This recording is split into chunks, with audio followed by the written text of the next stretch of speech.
Kalian pernah kepikiran gak sih kenapa di dunia kripto ada aset yang namanya stablecoin?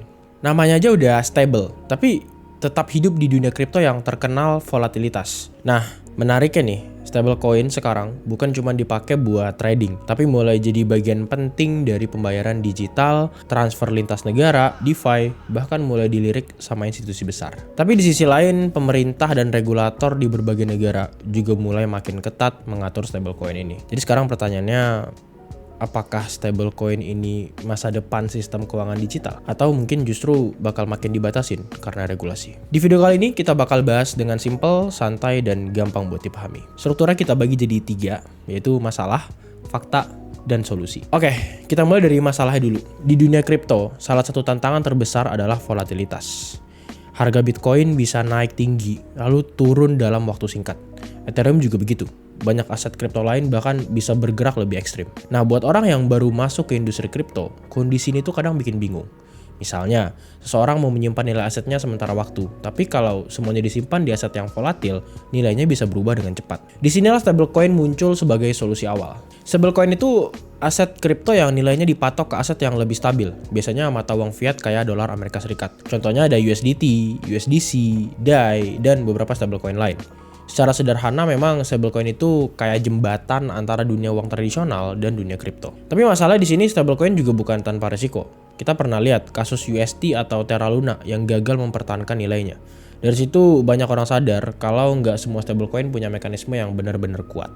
Ada stablecoin yang didukung cadangan uang asli, ada yang pakai sistem algoritmik, ada juga yang punya model campuran.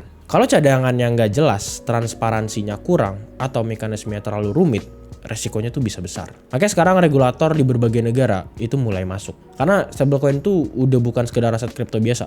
Stablecoin tuh mulai digunakan tuh untuk pembayaran, transfer global, aktivitas DeFi, sampai settlement institusi. Ketika penggunaannya makin luas, dampaknya pasti juga makin besar. Kalau ada masalah di stablecoin besar, efeknya tuh bisa nyebar guys, bisa nyebar ke banyak sektor. Jadi masalah utamanya sebenarnya tuh ada 3. Pertama, dunia kripto butuh aset yang lebih stabil.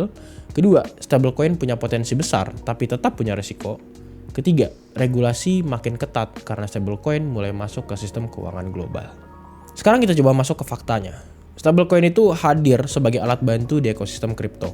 Kalau kita lihat perjalanan stablecoin, era awalnya dimulai sekitar 2014 sampai 2017 ketika Tether atau USDT mulai dikenal sebagai salah satu stablecoin pertama yang besar.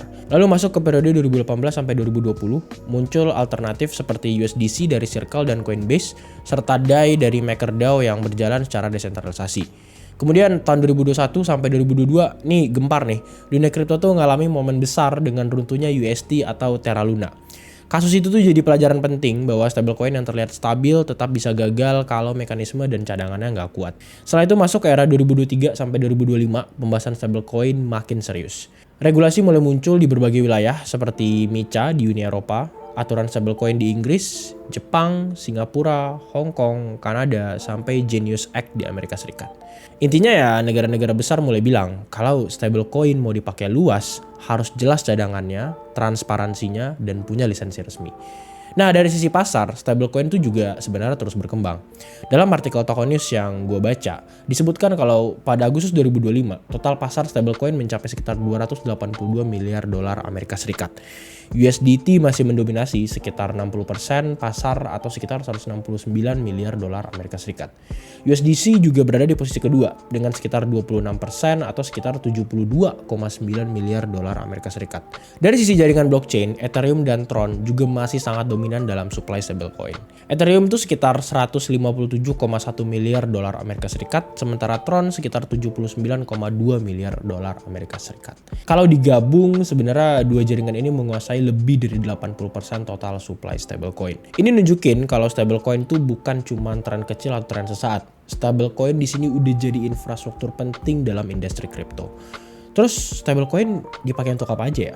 Jelas, yang pertama untuk trading dan DeFi. Di exchange, stablecoin tuh sering banget dipakai sebagai unit utama untuk transaksi. Di DeFi, stablecoin juga dipakai untuk pinjaman, likuiditas, dan berbagai aktivitas on-chain. Yang kedua, yang pasti itu untuk remitansi global. Stablecoin bisa membantu proses transfer lintas negara menjadi lebih cepat dan lebih efisien dibanding sistem tradisional. Ketiga, untuk pembayaran retail. Ini udah jelas, karena stablecoin itu mulai digunakan dalam pembayaran e-commerce sampai kartu debit berbasis aset digital. Keempat, untuk settlement institusi. Bank dan fintech tuh sekarang juga udah mulai melihat stablecoin sebagai bagian dari sistem penyelesaian transaksi yang lebih modern. Kelima, untuk pasar berkembang. Negara kayak Nigeria, Turki, dan Argentina disebut mulai memanfaatkan stablecoin sebagai alternatif terhadap mata uang lokal mereka yang sekarang bisa dibilang lagi gak stabil. Selain itu, ada juga perkembangan real world asset atau RWA. Misalnya aset seperti US Treasury yang dibuat dalam bentuk token, ini membuat stablecoin dan aset digital makin dekat dengan sistem keuangan tradisional. Jadi ya faktanya jelas guys, stablecoin berkembang karena punya kegunaan yang nyata. Bukan cuma buat trading, tapi juga untuk pembayaran, transfer, DeFi, dan kebutuhan institusi. Tapi ya justru karena makin besar itulah regulasi juga makin ketat. So, di sini solusinya datang. Sekarang kita coba masuk ke bagian solusi. Kalau kita sebagai pengguna, apa yang perlu kita lakukan? Pertama, jangan cuma lihat stablecoin dari namanya aja. Namanya memang stablecoin, tapi kita tetap harus paham jenis dan resikonya. Ada stablecoin fiat backed seperti USDT dan USDC yang biasanya didukung oleh cadangan aset seperti kas atau instrumen keuangan. Ada stablecoin crypto backed seperti DAI yang didukung aset kripto sebagai jaminan. Ada juga stablecoin eksperimental atau generasi baru kayak USDE, USD1, RLUSD yang punya pendekatan yang lebih berbeda. Masing-masing sebenarnya punya mekanisme, resiko, dan tujuan yang beda-beda. Kedua, kalian tuh harus perhatikan transparansi dan cadangan. Stablecoin yang sehat biasanya punya informasi yang lebih jelas tentang cadangan, audit, dan mekanisme penerbitannya. Kalau informasinya nggak jelas, di situ kalian perlu lebih hati-hati. Ketiga, pahami regulasi. Karena balik lagi, industri finance itu pasti berjalan beriringan dengan regulasi. Regulasi itu nggak selalu berarti buruk ya. Dalam konteks stablecoin, regulasi bisa membantu menciptakan standar yang lebih aman untuk pengguna. Misalnya, penerbit stablecoin wajib punya cadangan 1:1. Terus harus ada laporan transparansi. Dan terus juga mereka harus punya lisensi yang jelas. Nah, rangkaian tadi itu bisa ngebuat ekosistem stablecoin itu jauh lebih kuat dalam jangka panjang. Keempat, gunakan platform yang aman dan legal. Karena di dunia kripto bukan cuma asetnya aja yang penting. Tempat kita bertransaksi itu juga penting guys. Pastikan kalian pakai platform yang terpercaya, punya sistem keamanan baik, dan mengikuti aturan yang berlaku. Nah, buat kalian yang pengen belajar, explore, atau ajak teman kalian untuk masuk ke industri kripto dengan cara yang lebih aman dan terarah, toko kripto punya ekosistem yang bisa kalian manfaatin. Dan di bagian akhir ini, kita juga mau bahas sedikit soal referral program toko kripto. Jadi intinya sekarang toko kripto punya program referral yang memungkinkan pengguna mengajak teman untuk bergabung dan menyelesaikan beberapa aktivitas. Referral bisa mendapatkan reward dari beberapa aktivitas teman yang diajak, seperti menyelesaikan KYC, melakukan first spot trade, dan first buy atau sell.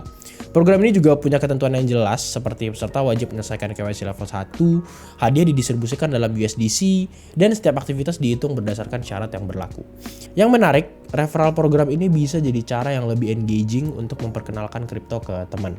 Jadi bukan cuma ngajakin teman coba daftar, tapi kalian juga bisa sekalian bantu teman kalian untuk memahami ekosistem kripto, termasuk topik-topik penting seperti stablecoin, resiko, regulasi, dan cara menggunakan platform dengan bijak. Tapi tetap ingat, ajak teman dengan cara yang edukatif, jangan asal ngajak tanpa menjelaskan resikonya. Karena kripto itu bukan sekedar ikut tren, kita perlu paham dulu sebelum mengambil keputusan. So, sampai kita di akhir di bagian kesimpulan. Jadi kesimpulannya ya, stablecoin adalah salah satu bagian paling penting dalam masa depan kripto. Dia itu jadi jembatan antara uang tradisional dan aset digital. Di satu sisi, stablecoin membuat transaksi kripto jadi lebih cepat, efisien, dan fleksibel. Tapi di sisi lain, karena penggunaannya makin besar, regulasinya juga makin ketat. Dan menurut gue ini bukan akhir dari stablecoin, justru ini bisa jadi fase baru di mana stablecoin tumbuh lebih matang, lebih transparan, dan lebih siap digunakan dalam skala global atau skala masif. Buat kalian yang baru belajar kripto, stablecoin bisa jadi salah satu topik dasar yang wajib banget kalian pahami. Dan kalau kalian udah gunain toko kripto, kalian juga bisa cek referral program toko kripto untuk ngajakin teman kalian belajar dan mulai explore kripto bareng dengan cara yang lebih terarah. Seperti biasa, as always, kayak yang gue selalu bilang, pastikan selalu riset dulu, pahami resikonya, dan jangan mengambil keputusan hanya karena ikut-ikutan. Karena di dunia kripto, yang paling penting bukan siapa yang paling cepat masuk, tapi siapa yang paling paham sebelum mengambil langkah. Sampai ketemu di video berikutnya, gue Red Agil, signing out. Bye-bye.